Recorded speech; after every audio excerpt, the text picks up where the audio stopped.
Human rights media network की जानिब से खुश आमदीद। मैं हूं आपका मेजबान सुहेल इम्तिसाल सिद्दीकी। आज हम एक ऐसे मौजू पर गुफ्तगू करने जा रहे हैं जो हमारी मईशत की रीढ़ की हड्डी है, यानी हमारे घर की खवातीन, हमारे घर की औरत, हमारी बहन, हमारी बेटी, हमारी माँ अगर ये काम करने लगती हैं माशरे के अंदर, तो इससे कैफियत क्या पैदा होगी? उससे कैफियत ये पैदा होगी कि हमारा मुल्क तरक्की की जानिब गामजन होगा। 50% खवातीन घरों में बैठी हैं, तो क्यों ना उनको ऐसे काम पे लगाया जाए, इस तरह का काम करें कि जो उनके शान निशान हो। हम सिर्फ उनके तहफ्फुज की जिम्मेदार नहीं, क्योंकि वो हमारे घरों की बेटियां हैं, हमारे घरों की माएँ हैं, हमारे घरों की बहनें हैं, तो हम उनको न सिर्फ तहफ्फुज दें, पूरे मुआशरे की जिम्मेदारी है ये। अब इस मौजू पे हमने एक प्रोग्राम तैयार किया है, आइए देखते हैं, आपको यकीनन आगाही मिलेगी। मोअज़्ज़िज़ ख़वातीन व हज़रात, आज हमारे प्रोग्राम का मौजू है, जब औरत मजबूत होती है तो मुआशरा तरक्की करता है। कभी सोचा है कि एक औरत जब कदम उठाती है तो उसके कदम सिर्फ उसके घर की किस्मत नहीं बदलते, बल्कि पूरे मुआशरे की तकदीर लिख देते हैं। मगर अफसोस, आज भी पाकिस्तान में करोड़ों बासलाहियत तालीम याफ्ता खवातीन सिर्फ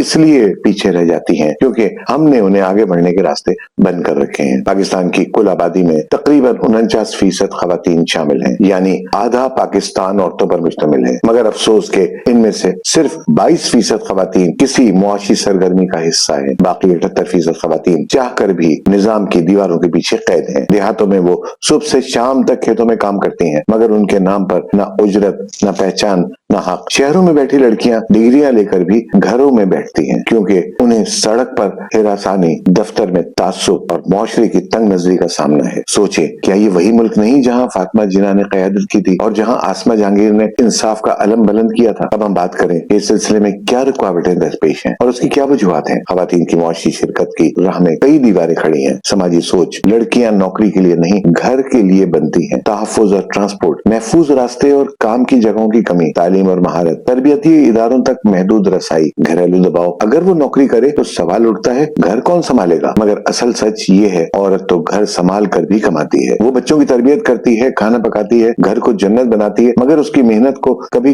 काम नहीं माना जाता। और फिर हमने औरत को ताकत देने के नाम पर बेनजीर इनकम सपोर्ट प्रोग्राम दिया। मकसद अच्छा था, मगर नतीजा ये निकला कि लाखों खवातीन को खुद मुख्तार बनाने के बजाय दस्ते नगर बना दिया गया। उनके हाथ में पैसा तो आया, मगर अख्तियार नहीं। उन्हें मेहनत का नहीं, मदद का आदी बना दिया गया। और यही वो लम्हा था जब औरत से उसकी मुआशी खुद मुख्तारी, उसका फख्र और उसकी आजादी छीन ली गई। अगर पाकिस्तान में निस्फ आबादी को नजरअंदाज किया गया तो तरक्की का पहिया कभी मुकम्मल नहीं घूमेगा। तहकीक बताती है कि अगर पाकिस्तानी खवातीन मर्दों के बराबर मुआशी मैदान में आए तो मुल्क की मईशत में सालाना $30 बिलियन का इजाफा हो सकता है। ये सिर्फ औरत का हक नहीं, ये पाकिस्तान की जरूरत है। हमें औरत को मोहताज नहीं, मुतहर्रिक बनाना होगा। तालीम, रोजगार और महफूज माहौल के दरवाजे उसके लिए खोलने होंगे। तो आइए दोस्तों, एक नया अहद करते हैं। अपनी बेटियों को सिर्फ ख्वाब नहीं, मौके दें। अपनी बहनों को सिर्फ तहफ्फुज नहीं, एतमाद दें। और अपनी माओं को सिर्फ एहतराम नहीं, शनाख्त दें। क्योंकि जब औरत मजबूत होती है तो सिर्फ एक फर्द नहीं, पूरा मुआशरा तरक्की करता है। अगर आप भी मानते हैं कि पाकिस्तान की तरक्की औरत के बगैर मुमकिन नहीं, तो इस पैगाम को हर घर, हर दिल तक पहुंचाएं। अगर आपको ये पैगाम पसंद आया हो तो वीडियो को लाइक करें, कमेंट करें और ज्यादा से ज्यादा शेयर करें, ताकि ये मस्बत पैगाम हर घर, हर दिल तक पहुंचे और हमारी भी हौसला अफजाई हो। ह्यूमन राइट्स मीडिया नेटवर्क आपके हुकूक का मुहाफिज।